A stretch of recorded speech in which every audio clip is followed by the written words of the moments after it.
my YouTube fans. This is Matt of Post-April 6th YouTube channel. Well, it's a little past September 11th now. It's September 17th. Yeah. Tomorrow's my dad's birthday. Happy birthday, Dad.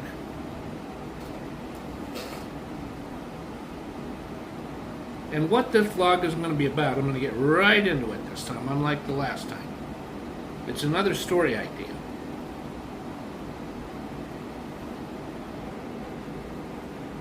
Okay, I had to adjust the camera and the tripod.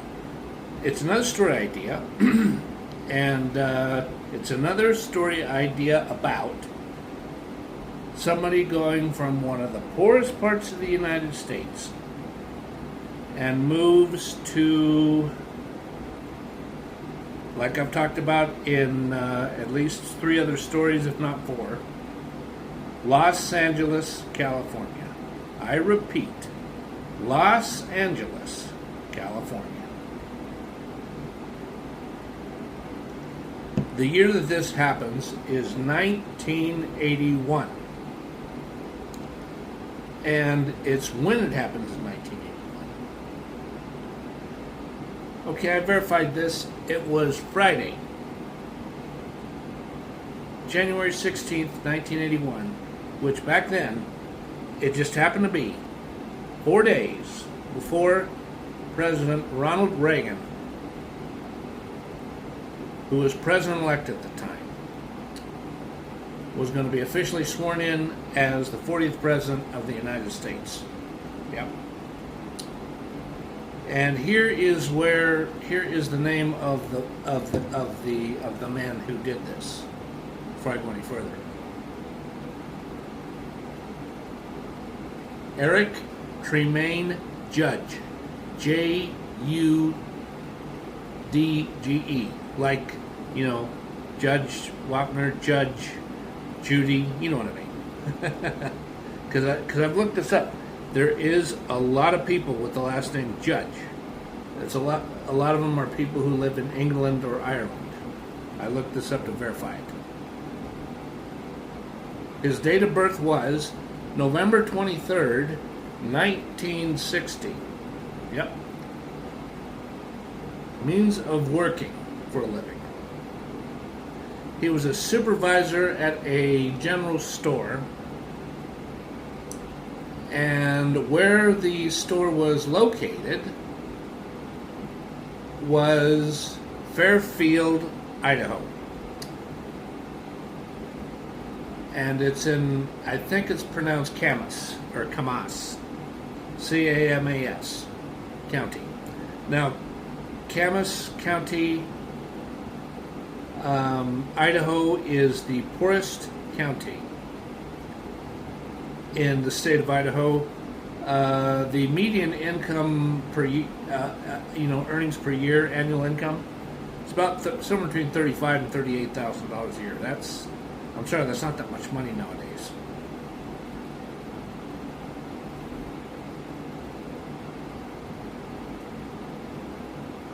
And it was a town that had a population of, about 300 people, if that. It's 441 now, and there's been a little bit of a population increase, but back then it was a pretty small town. I mean, the whole county nowadays only has a population of 1,100 to 1,200 people throughout the entire county. You know, despite the population surge. I mean, it is a big surge, but it's at least a 10% increase, which is a lot.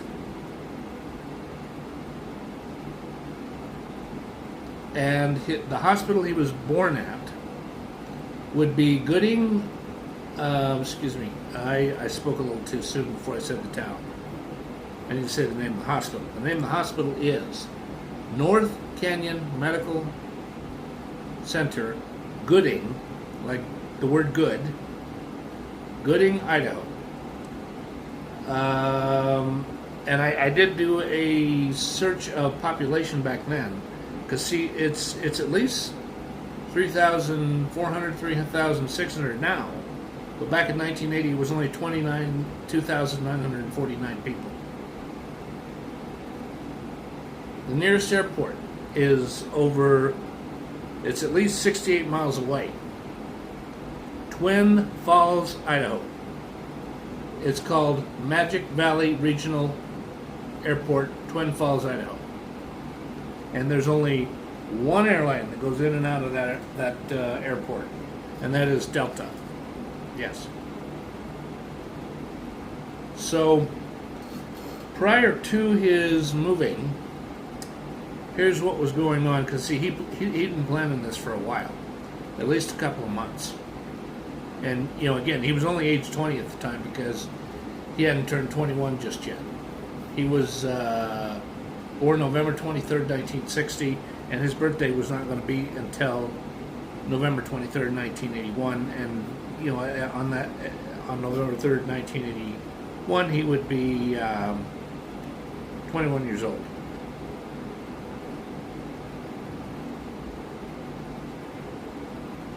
Okay, so he was living in a small house that was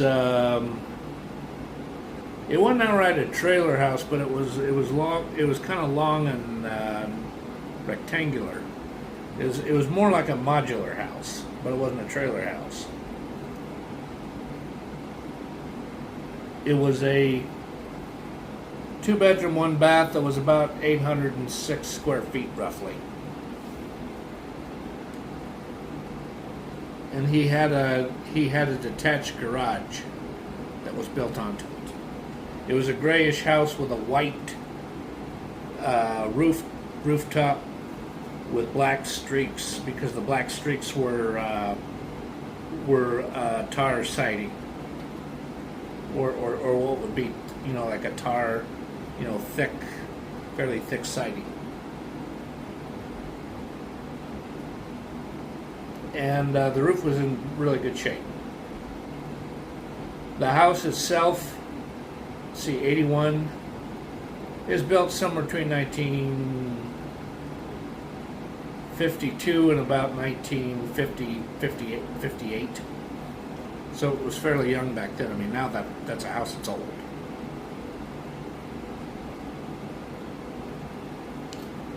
And he worked out a deal with somebody he knew who wanted that house real bad for over 3 years. He worked out a deal where they were going to work out a rent-to-own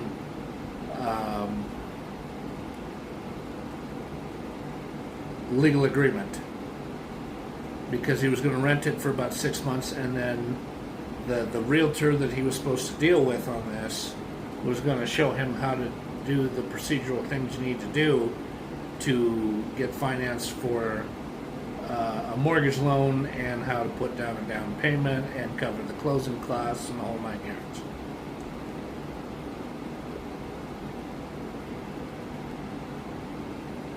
And the other thing he did was he sold a he was either a Yamaha or a Honda dirt bike, and he also sold a pickup truck that was a 1959. I think it might have been a Comanche, a Chevy Comanche. And he also sold he sold several firearms. 2 shotguns. One was a double barrel, the other one was a single. 2 rifles. One was a bolt action, and the other one was a lever action 22. And he also sold a pistol. The pistol was a Ruger Blackhawk 357. Yeah.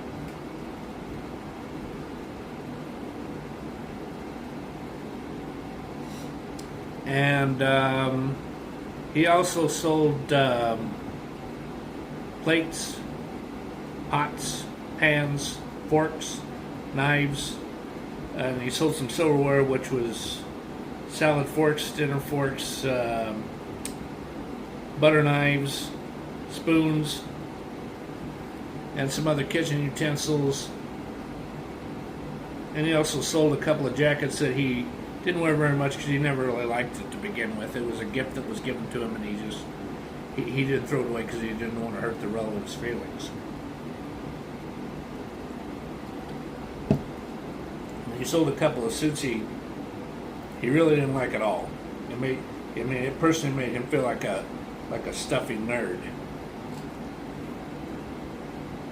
And a couple of T-shirts that were ugly. And he sold a couple of boots that that weren't his size. They were the feet were too. One was too small, foot size, and the other one was too big, feet size. Then he also sold some tools, and he sold a black and white TV that needed to have a good TV repairman fix it. I mean, the fixing up that needed to be done on this TV probably going to cost at least $120. I mean, back in 1981, $120 is a heck of a lot of money.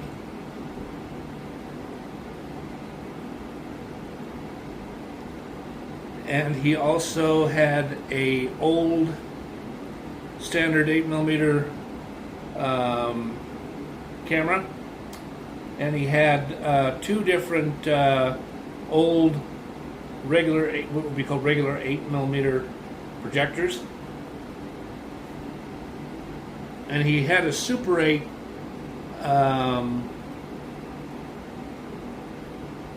I think it might have been a Kodak.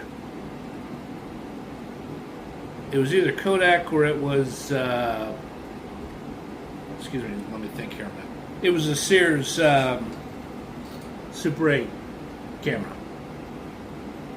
That was good at the time, but nowadays it's a dinosaur, and it's not something that would likely be used.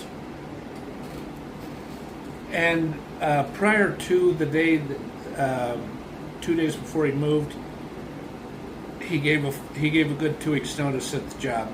And even though it was going to be a little hard to find somebody, because there's not much to do out there, and the people that lived out there were working, and the other people that were out there were too old to work. Or if they weren't too old to work, there were moms who didn't have the time to spare to work even part-time, because they had 3 kids and they had a full-time job, 24/7. And what happens is after he racked up in selling everything, probably I would say at least $3,300. Yes.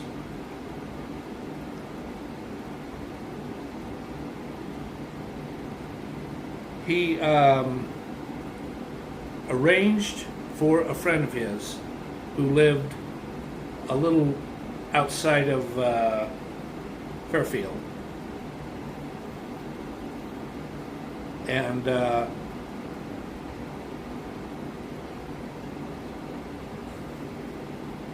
to give him a ride to the airport.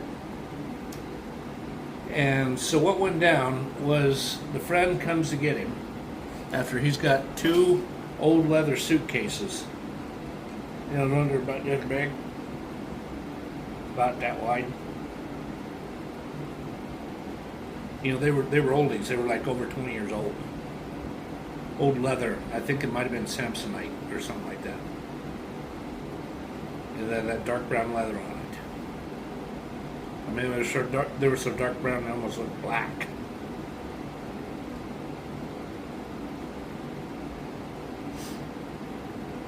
And he had the suitcase. He had the 2 suitcases, and the friend, I think his name would be Tommy. Yeah, his friend Tommy, who's a little bit older than him. Tommy's about 24, 25, somewhere in there. Picks him up at the house at around 6:30 in the morning, and they drive a 1-hour flight to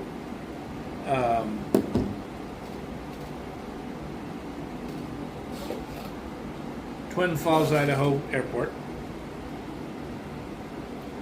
And back then you could do this more easily then versus now. And I think for that type of airport, they were more likely to be allowed to let the passenger or the guest do this, which is pay cash in advance. 2 hours in advance. And he got there about it wasn't 2 hours in advance. It was just a little bit less than an hour and a half before the plane took off. And he paid in cash. And him and his buddy Tommy, after he checks in the luggage, they go over to the seating area, and he's got a tote bag with a Life magazine and a book by Louis L'Amour to read while he's on the airport, and he's got a little thing of aspirin. I'm referring to Eric. Okay, so they sit there and chat for a while, and 30 minutes before they leave, they both get together and they say a few prayers to the Lord. Because it's not just the fact that he's flying, it's the fact that Tommy is concerned that he's going to feel too overwhelmed, and he's going to want to come back, or he's going to like LA a lot, but he's also going to feel quite overwhelmed. Okay, so Tommy takes off about 20. Actually, it's more like about 28 minutes before the flight leaves. So about 8 minutes later, a stewardess gets on the on the PA system and says that would group 1 please stand in line, and then group 1, and then after that is group 2 and group 3, and then they get checked in one by one by the person that takes the verifies the ticket and looks at the roster, and then he sits down in his seat, and when the plane takes off, I mean, the way it's taken off, it's going up so fast, and this isn't just a 707 or a 727 or a DC-10 or a DC-3 airplane. This is a 747 that is brand spanking new. This thing was within Delta Airlines possession by December 28th, 1980. I kid you not. So, he does a lot of thinking, and he takes he's got one of those Westerner or Southerner or redneck hick shirts. No offense to the Southerners, there's a lot of you guys that are damn good people. You really are. Really like this.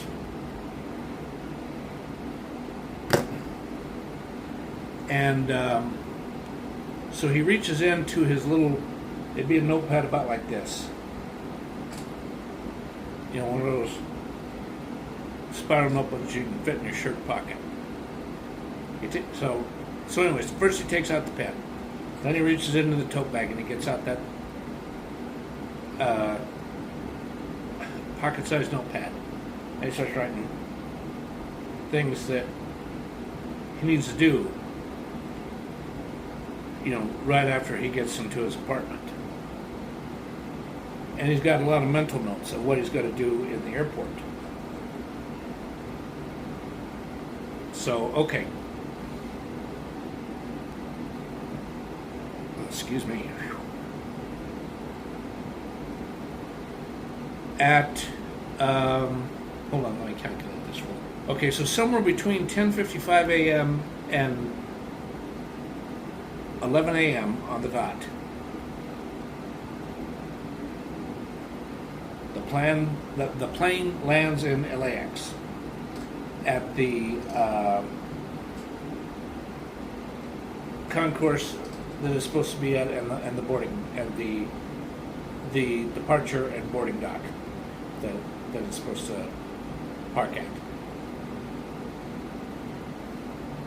And good Lord, what does this pipe keep blowing out? Excuse me.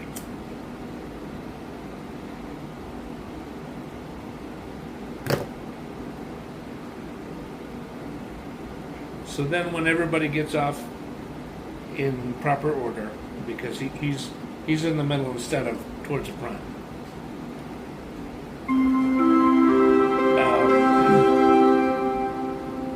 He goes over to an area more over this way, and he talks to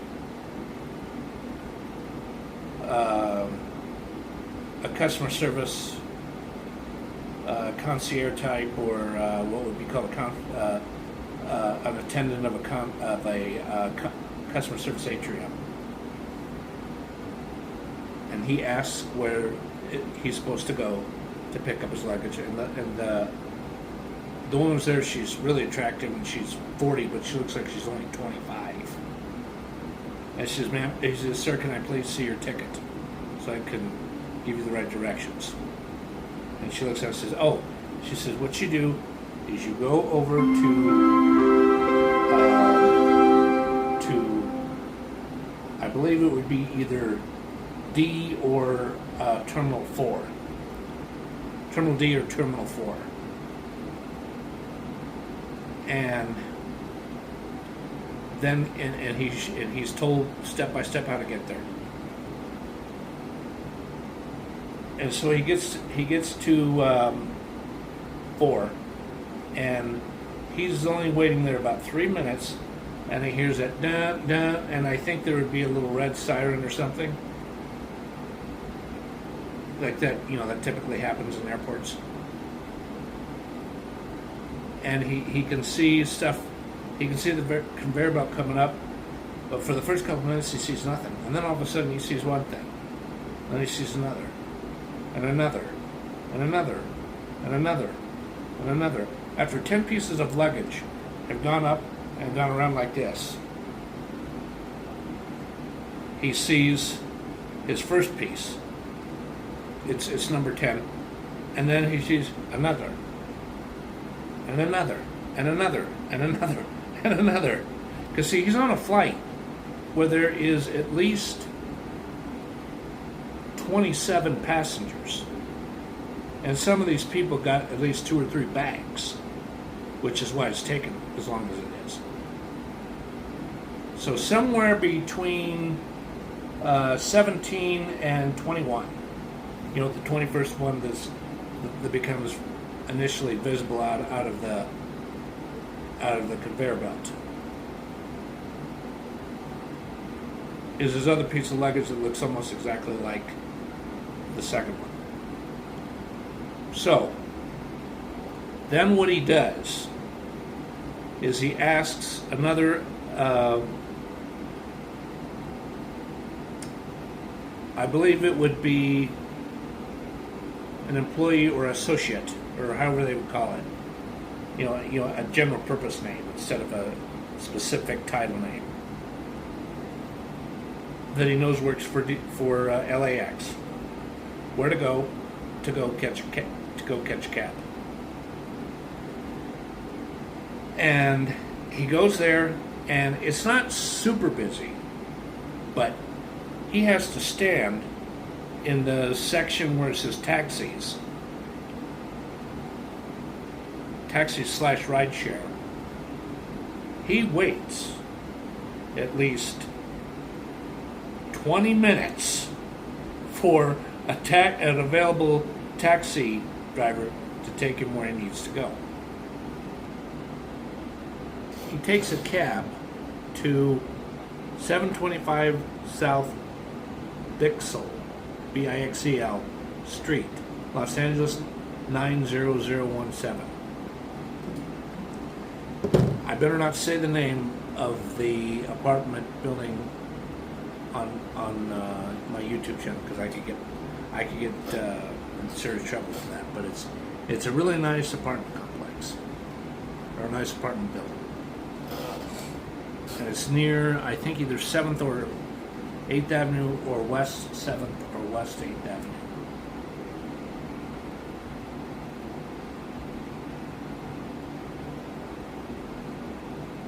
Yeah, I think that's about right.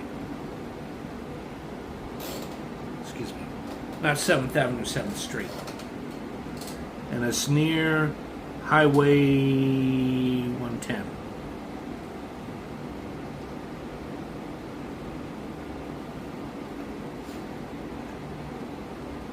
And so what he does is he goes over there, and he comes in with his 2 pieces of luggage, and he already had some things prearranged with this apartment complex to be moved in there, because they sent him an application in the mail about a little over a couple of weeks before he moved there. He filled out the application, he puts it in the mail, and they say, okay, you're approved.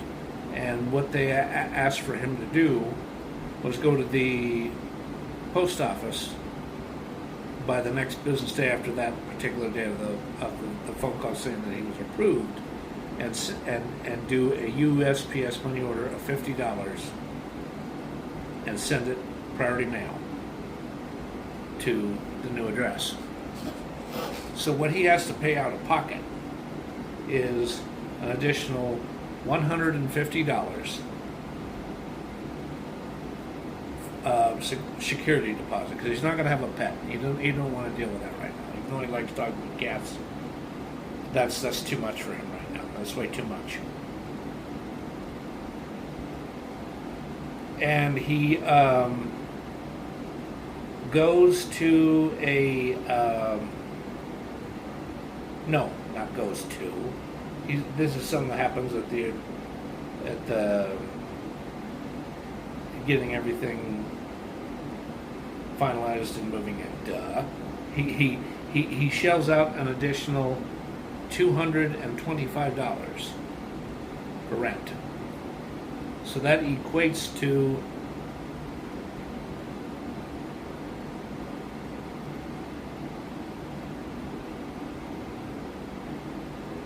$375 roughly.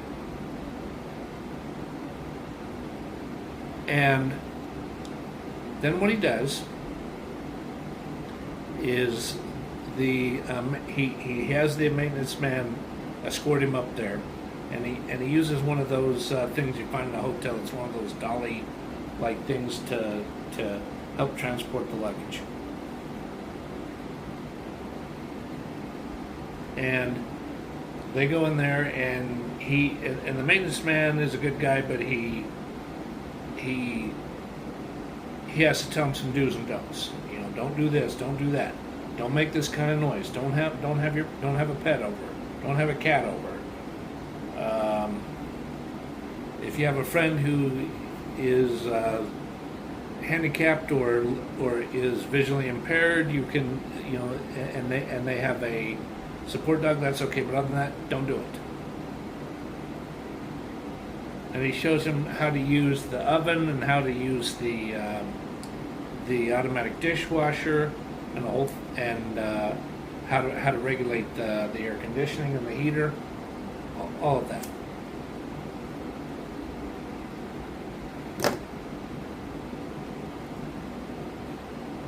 And then right after he sets that down, and he looks in the yellow pages, and he calls around to some restaurants.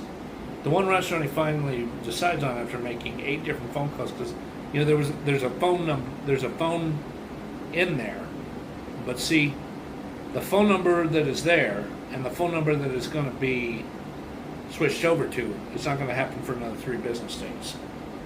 See, it's a previous tenant's phone number who just moved out about a week before that.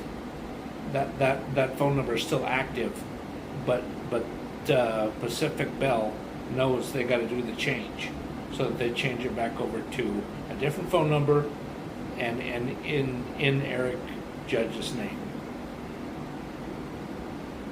So anyways, after calling about 8 different restaurants, he finds a nice family restaurant that's kind of like a Denny's or a IHOP that is called Garrity Comfort Foods.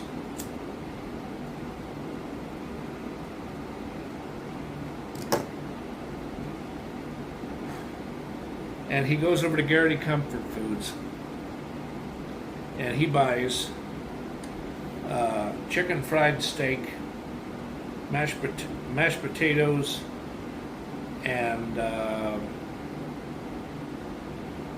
bowl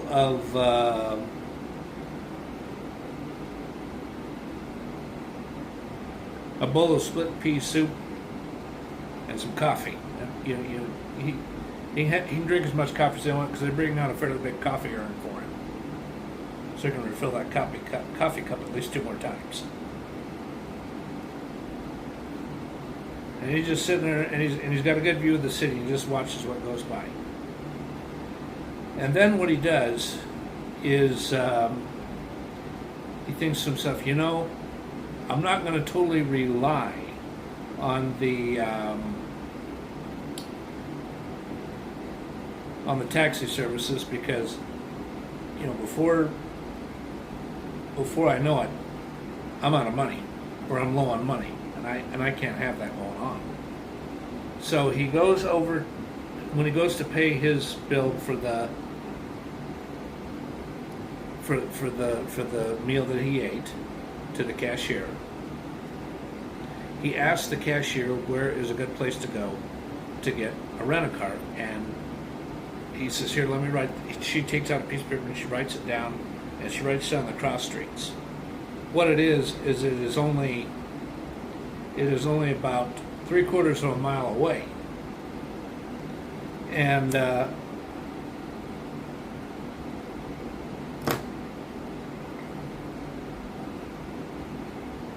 despite him looking like a hick, and a couple people walk past him and laugh at him, and they keep walking, he don't care. And he's from Idaho, not from California. And he goes over to the rent-a-car place, and he pays up some cash, at least $250. Yep. And they make a Xerox. They take the copier machine and they make a Xerox copy of his license, and they also make a Xerox copy of his Social Security card, and they also make a Xerox copy of his health care insurance that he has with Prudential. And then he gets in the car and he carefully drives around, and what he does is he goes into a Albertsons that is about 2 miles that way, not that way or that way, about that way from where he was eating. or no, correction, not from where he was eating, where he got the rent-a-car. And he just gets a shopping cart and he gets several things. And he drives back, but you know, he gets a little lost. It's a little hard to figure things out at first. This is a new town for him. And there was parts where, you know, there was a bit of a traffic jam because there was an accident between two cars, car collision.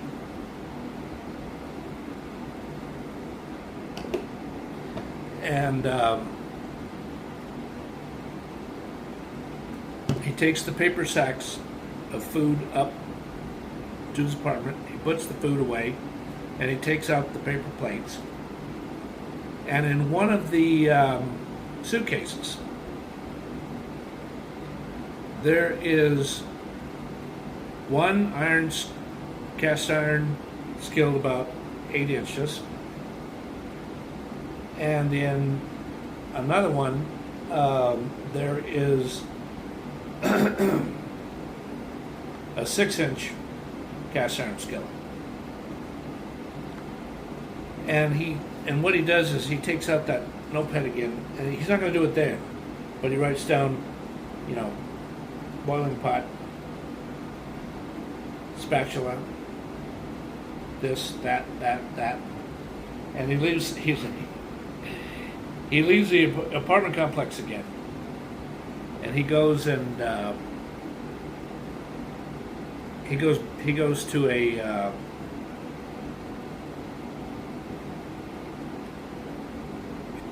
you know, come to think of it, it's probably a Kmart. He probably goes to a Kmart, and he buys lots of stuff.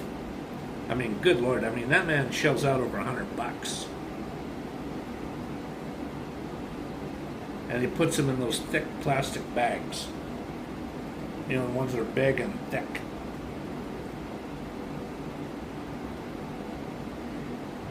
And he gets back home, and by the time he gets back home, he's hungry. He's got to eat something. And the good thing was he brought some toilet paper so he can, you know. And then what he does is he takes out a little AM radio, because he's got nothing else to listen to entertain himself. Now, there's no TV yet.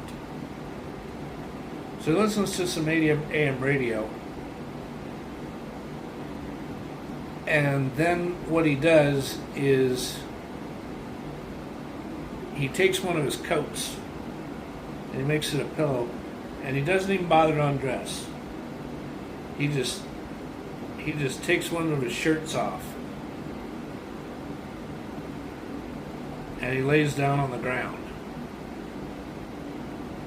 and he really starts snoring away because he's tired. He wakes up the next morning a little after 7:30. He showers and shaves and gets into some clean clothes. And he makes himself some breakfast. And eats it on some silverware that he bought at Kmart. And then he starts looking at the map of LA, and you know, trying to anticipate what streets are where. And he just starts driving around. And with him driving around the way he is, he's getting more and more familiar with that area of Los Angeles. And he sees some pretty neat stuff. But he also sees some buildings that are ugly. And the people that walk in and out of them look like they're really mean toughs. I mean, really troublemaking punks.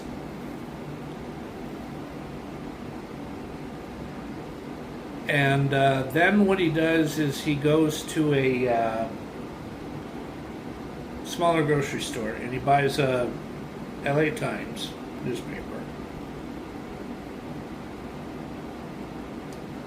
And he takes that home and he starts looking for jobs, because the number of pages in the help wanted section of the classified ads is probably at least 10 pages because there's so many jobs out there.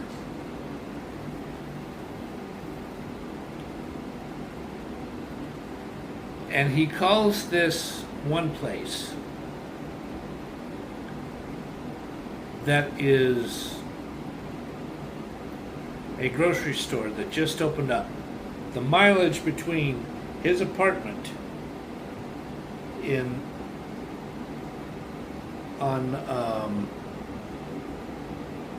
South Bixel, not Bexel, Bixel Street, and where this new grocery store is at least 7.5 miles.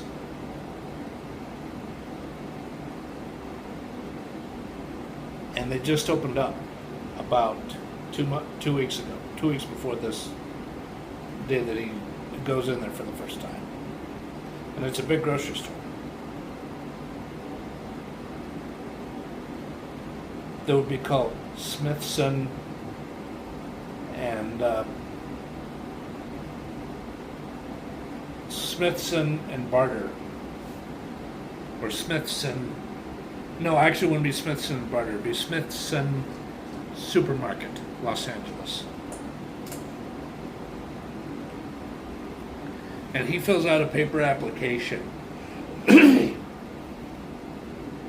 and he has one job interview with front-end manager, and he has another job interview with the assistant manager of the store. And they tell him, okay, come back here tomorrow at 9 a.m. sharp. And a guy named James Avery is going to do a job interview. He's the head man. He's the head man. He's the co-owner and general manager of the store.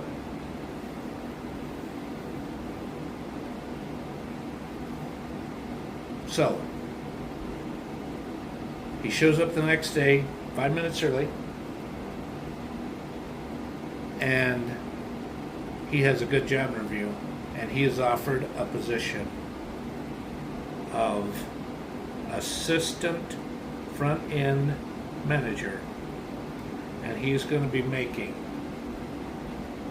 $11 an hour. $11 an hour in 1981 was big bucks. Even for LA, it was a little higher than it was definitely higher than minimum wage for sure. Oh yeah. It was the equivalency of making about $35 a month, or excuse me, $35 an hour now. Yeah. And he doesn't come in that day, but 2 days later he comes in, and he's got on a necktie and a nice dress shirt, and he's got on some not boots, but some good sneakers, and they're black sneakers because he knew from common sense and from observing how people are dressed that it would be good to have some good black sneakers, work shoes that are non-skid or slip resistant. And he's dressed really good, but the one thing they say to him is, okay, he says, I'll get you set up with a nice dressy shirt, but in the future you don't have to wear a necktie. And he says, what I'd like you to do is take the necktie off and put it in your and hang it up in your locker. He says, okay, fine. And he's upstairs, and he's learning all kinds of stuff, and he's watching some videos through a 16 millimeter projector, because this is before. I mean, there were VHS VCRs and Betamax, but they had something that was a little more, that was slightly old school. It was a late 70s 16 millimeter projector that was in a conference room upstairs, and he saw quite a bit, and I mean quite a bit. He saw at least 5 different movies, and after he saw the 4th one, the general manager, Mr. Avery, steps in. He says, "Okay, why don't you go ahead and you've been here for over almost 4 hours by now. Why don't you go ahead and take a lunch break? In fact, you can take 45 minutes instead of a half hour and come back." He says, "Just watch your time. I know you got a good wristwatch there." This is great. And I said, "Okay, I will." He walks into a different part of the shopping center where there's a good sandwich shop. It's not Subway or Jersey Mike's or Alvy's or SS something. It's an independent one called it's called LA Subs and Good Grubs Sandwich Shop. Yep. And he goes in there and he has because they have a special little oven in there. You know, one of those quick toast something quick. It's roast beef with toasted mutts with toasted Swiss cheese, sautéed onion, deli mustard, lettuce, and tomato. And boy, that sandwich was so good. It was one of the best ones he ever had. It was so good he was really tempted to buy another one. And then they asked him, he says, "Do you work at Smithson's?" And he says, "Yes." He says, $3 off, just this once. And he shells out $6.89, and he pays the bill. And it's almost a foot long sandwich. It's so big, it's huge. And he don't need no chips because that sandwich fills him up, but good. You know, the sandwich and the soft drink, which was Coca-Cola. And he looks at his watch after sitting in there, just kind of thinking things over after he's done eating. He goes, "Oh, cuss." So he runs across there, and he's about a minute late, and he clocks back in, and he says, "I'm sorry I'm a little late." He says, "Oh, don't worry about it. You're probably just not familiar with the area, and you're probably deep, you know, you're deep in thought about all the training that we did through watching the 16 millimeter films. It's all right. Don't worry about it." And then they go over some other things. You know, it's a one-on-one training situation. And then after that, he says, "Come on, follow me." He says, "I'm going to show you around the property, what happens where, and who works here. And you're going to be shaking hands with at least 10 different people." And he shows them all around the place, and this takes usually over a half hour. And then what he does is he says, "Okay, let's go back upstairs, and I got one more video on the projector to show you. It's a little over 10 minutes, and it's a video about how to handle yourself if the store gets robbed." Yes. And then what happens is is after that video, Avery looks at his watch. He says, "Okay, it's almost quitting time for you, but here's what I'd like you to do for the last 45 minutes. I'd like for you to sit in the back of the customer service booth, and I want you to be an observer of how things how we do things for customers, and how the different transactions are taken care of, and different needs that we need to do for the customer are handled. And he sits back there, and he's barely visible because of where he's sitting, back in the corner. And he just watches and watches and watches and watches. 45 minutes, and then after the 45 minutes, Avery comes out and he says, all right, let's go upstairs and let's talk for just another 5 minutes. And they talk about some other things, and he talks about what he's going to have to do the next day. He says, okay. He says, go to your time card and clock out, and come back here tomorrow at 9:30. And he does. And then after, and at 9:30, he actually does some things where he for like an hour he does he does grocery bagging, and then for about a half hour does grocery bagging, and then for about a little over an hour he runs the register, and then after that for about a little over an hour he works in the customer service desk, and he does things like payroll cashing, selling scratch ticket lottery tickets,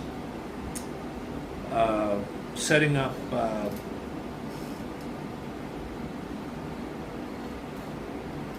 the carpet cleaning machines. That if it's not Rug Doctor, it might be Bixel, but it's a commercial grade Bixel carpet cleaning machine.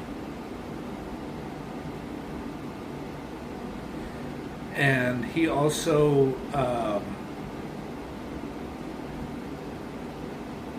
he learns quite a bit. And then after working there for a little over 8 hours and having another good lunch at LA Grubs and Subs, he has a day off. But on the day off, what he does is he makes sure to go to Kmart again, and he gets a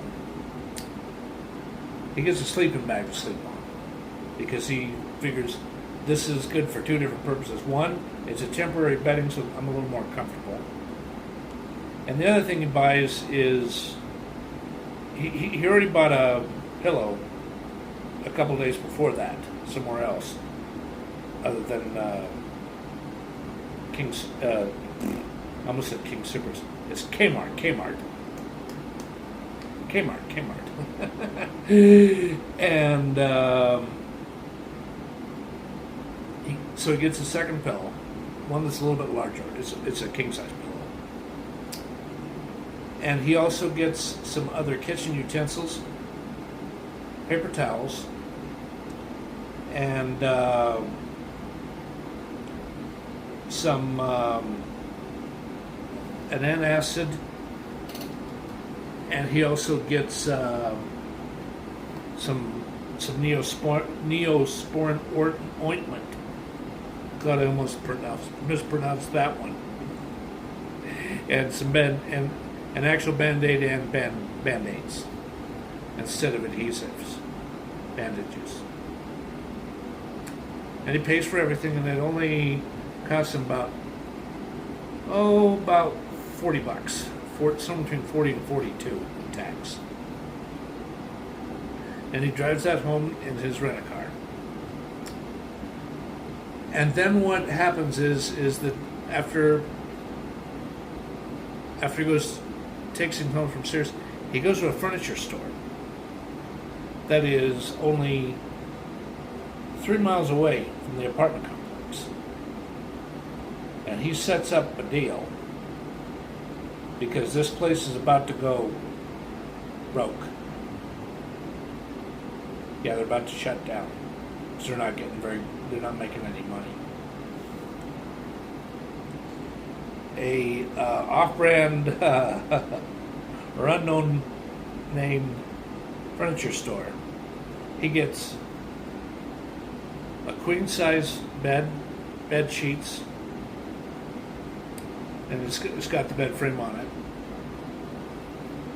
A couch, a coffee table,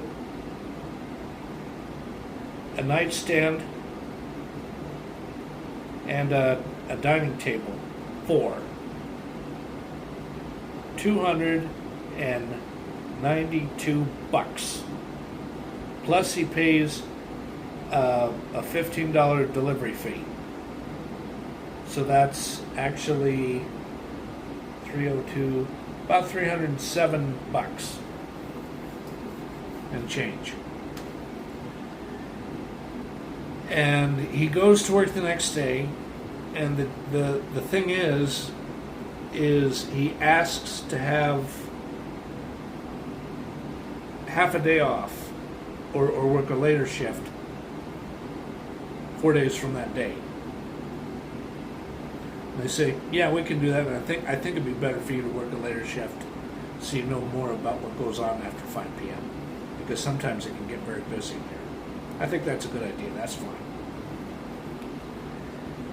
And 4 days later, after he's really become well-versed on not only how to operate the register, how to do things at the customer service counter, and how to anticipate things, and how to deal with some even really difficult situations, and how to be quick-minded and manage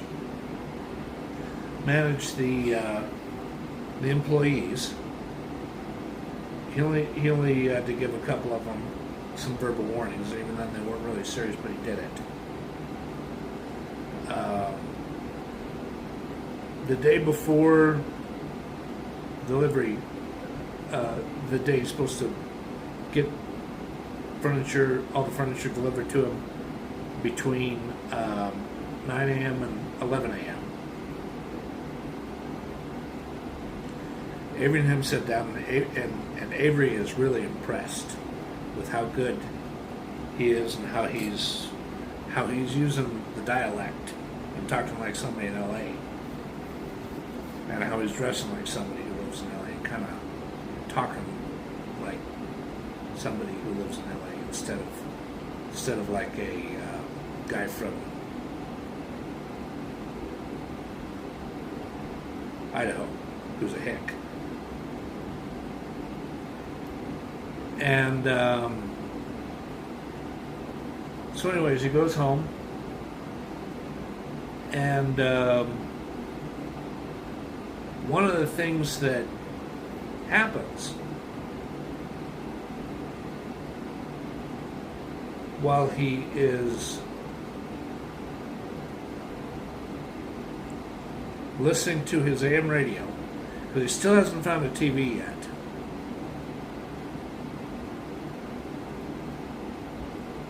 is there was, because he heard this, despite the fact he's like on the 8th floor.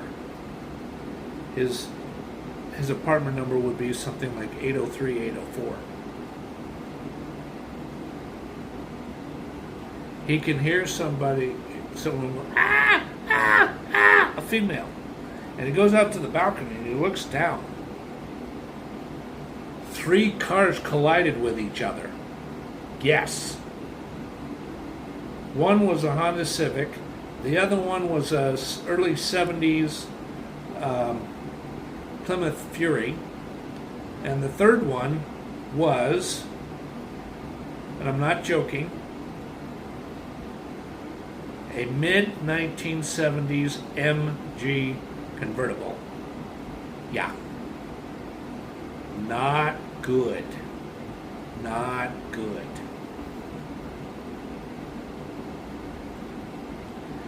And at one point, something starts to catch fire, and one of the guys has an extinguisher. And he says, yeah, get out of the way. Get out of the way, get out of the way. And he pulls the pin, he goes, shh, shh, shh, shh, shh. He puts it out. Whew. That was a close one. That was a close one. I believe the car that caught on fire was the Plymouth Fury. Yeah, the engine started low. Not good.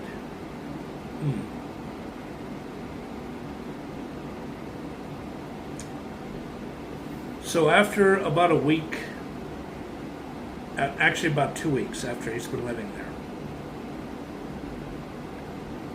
he goes into a electronics store. No, I partially take that back. He goes into a Montgomery Ward's, and it's a Montgomery Ward's that is 9 miles away from where he lives. It's in a big indoor mall. And inside the electronics department, there is, this is a demo model. There is a demo model, because they make that clear.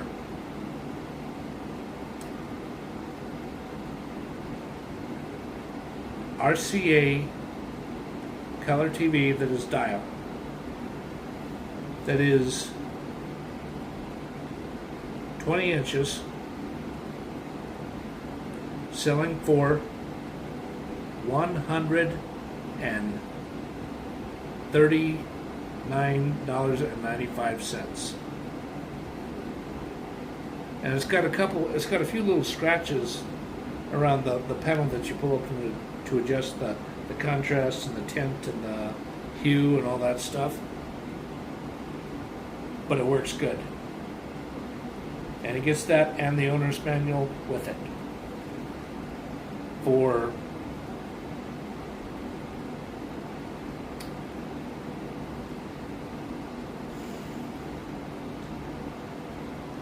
I should be able to get out a calculator and do this, but that's too much.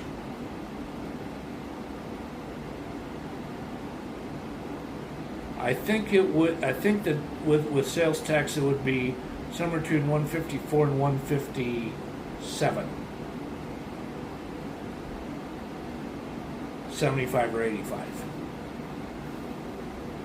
And he pays cold hard cash for it. And he takes it upstairs and he plugs it in, and he flips through some channels, and he uses the rabbit ears, because the thing that's in his favor is where he lives in Los Angeles. There's some TV stations that put out a pretty strong signal. There's not any of this shakiness or weak signals where the program you're trying to watch, does it and it goes and the picture, instead of it being funny, it does that stuff. And then he thinks to himself, oh, I haven't checked my mail in a couple of days. I'm going to go downstairs to where the mailboxes are.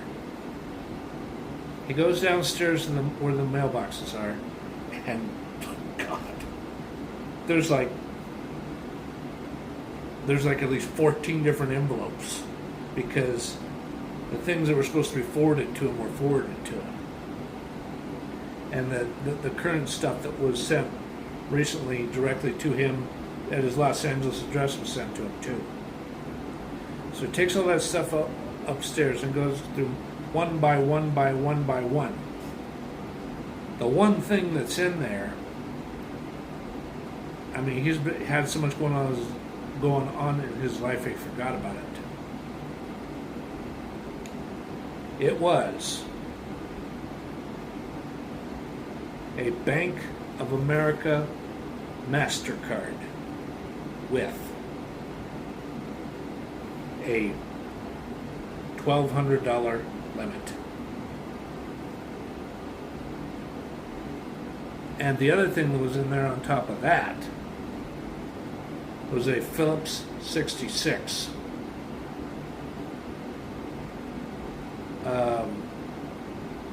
gas credit card with a $300 limit.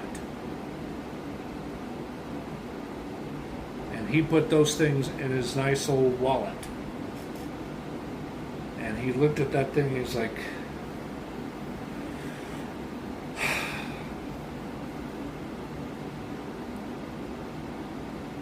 what am I going to do? I got to replace this thing. I'm tired of looking at it. So what he does is he knows that there's a men's clothing shop about a couple blocks away. He goes to a men's clothing shop and he finds one that is like a tannish beige like color, and it's really solid leather and it's got a very good feel to it. It's a ostrich skin or alligator skin wallet that only costs $8.95, and he gets and here's what he does. He takes out his MasterCard and what they do is they run it through verification system. And I says, okay, that's approved. I need to do it. I says, hold on, I need to do an imprint of the card. And they put that in. They put the two carbon things, and they go like that. And they take it out and says, oh, and then they write something down there, and they say, okay, sign right there, and I'll give you a copy.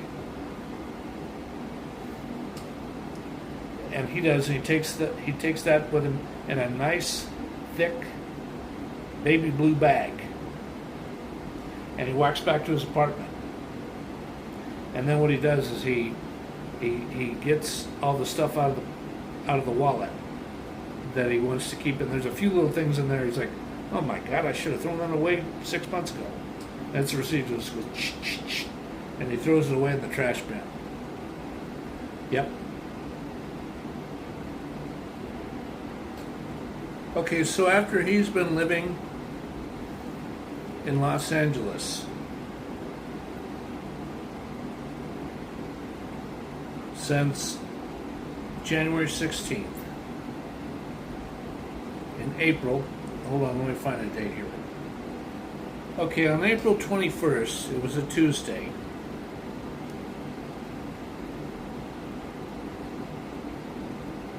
he finally gets a call from his realtor friend, his realtor connection in near Fairfield, Idaho, that in 3 more months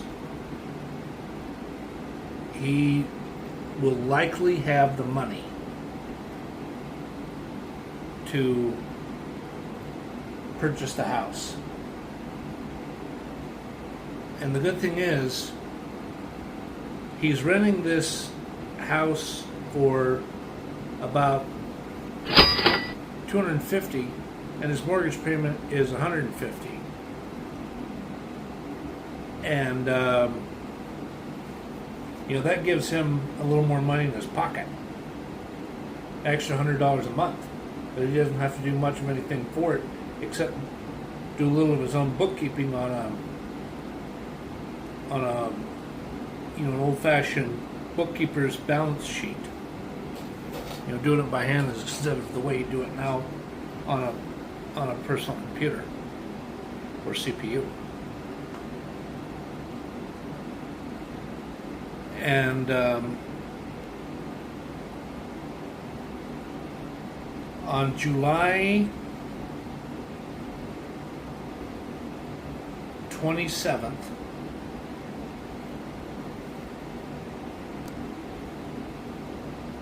the deal is closed. And here's what happens. The amount of money, and this was 2 years prior to the day that Eric left Idaho to become a good Californian. He got the house costing only $12,000, but he sells it at a $5,000 profit.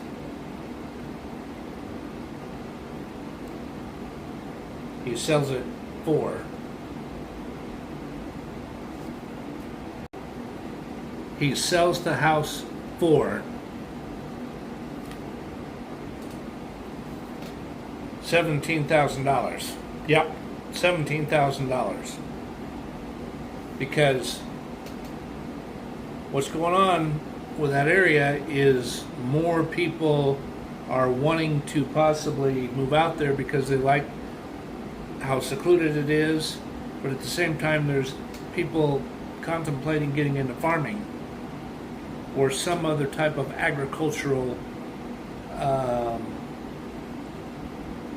business opportunities.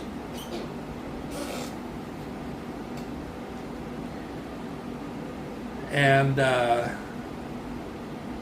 when all is said and done, because of what he has to pay off and the profit and the commission that the buyer gets, after thinking about this carefully, I would think that he gets at least $1,300 to $1,400 on this deal.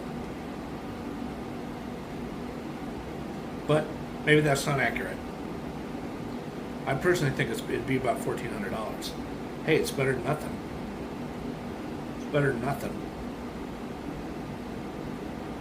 And I think some way, somehow, because of all the expenses that were involved in moving, and with him getting with a certified tax preparation specialist who really knows his stuff, who's a really smart accountant, I bet you in 1982 he'll get a pretty good tax refund from the 1981 tax filing. I got a good feeling he's going to get at least $800-900. Oh yeah, maybe even more than that.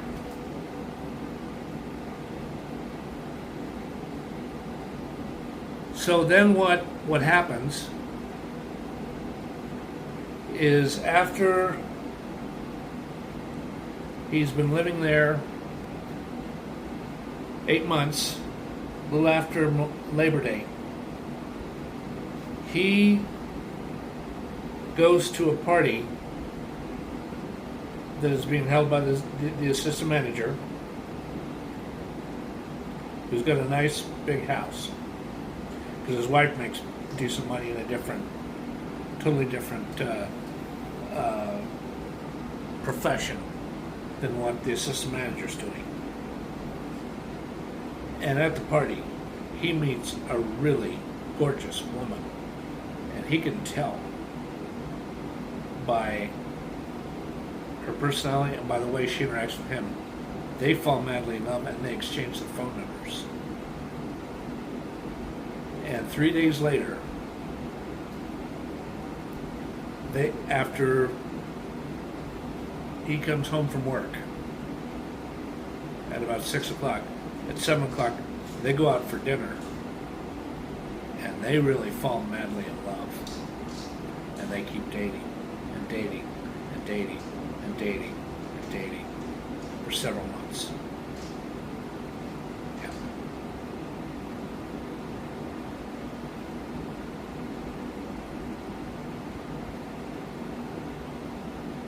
And he's really, really starting to like LA, despite some of the bad things that happen, some of the crimes that happen, and him seeing some road rage a couple of times.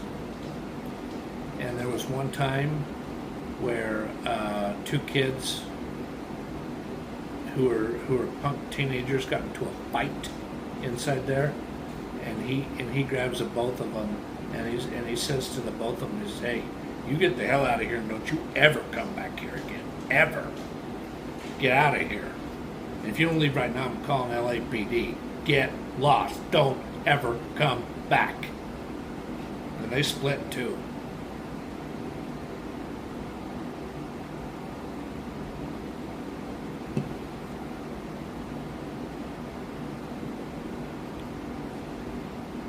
Somewhere around Thanksgiving,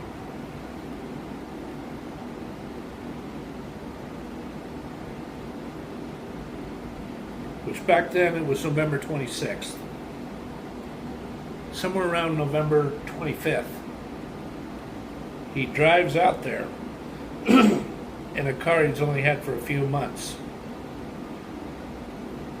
What the car is, despite the accent that he saw, was a Honda,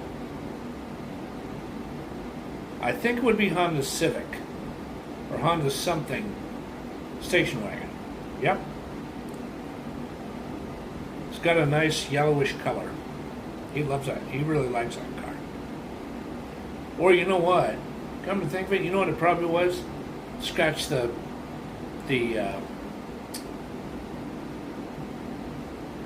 Honda car. Subaru. A Subaru station wagon. Yeah, I remember those. Those were better cars. They really were. And it was only a couple of years old. And he bought it used at a pretty good price. It was a 79 station wagon. And it had that nice reddish orange color. Really neat car. Hadn't been driven much. It was owned, in fact, the salesman kind of, he really shouldn't have said this, but he got away with it. He said that it was driven by an old lady who became ill, and for the last year that she had it, she didn't drive it very much at all, and then she all of a sudden passed away. So sad. She passed away. Feeling ill for a year.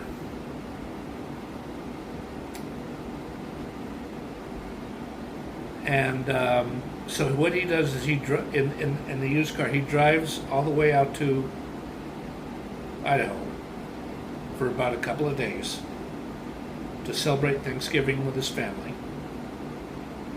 And he pays a visit to a couple of people. Actually, it's more like 3 days. And then he comes back. I believe it was a Sunday when he comes back. And he reports for work at 11:30 because he's going to work a mid shift. 11:30 to 7 p.m. And the store or the supermarket is open until 9 p.m. Yeah. That's more than likely how they do things. It opens around 7 a.m. and it stays open until 9 p.m. Monday through 7 days a week. It's not Saturday. It might have closed earlier on Sundays, come to think of it. It might have closed around 7 o'clock. But other than that, that'd be the only difference.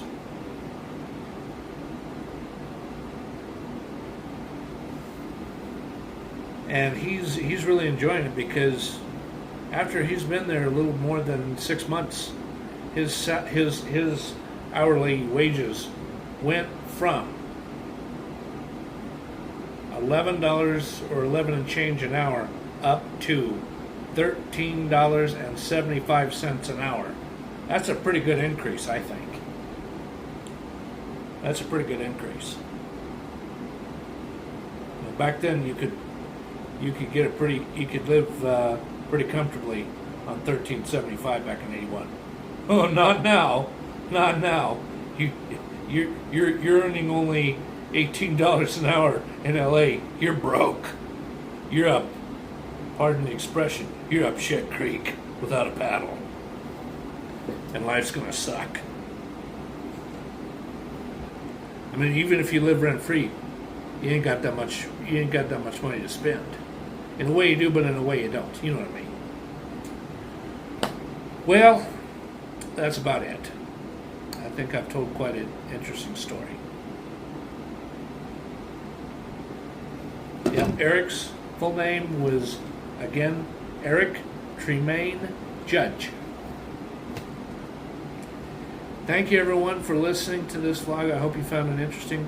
I sure did the best I could. Thank you, and goodbye.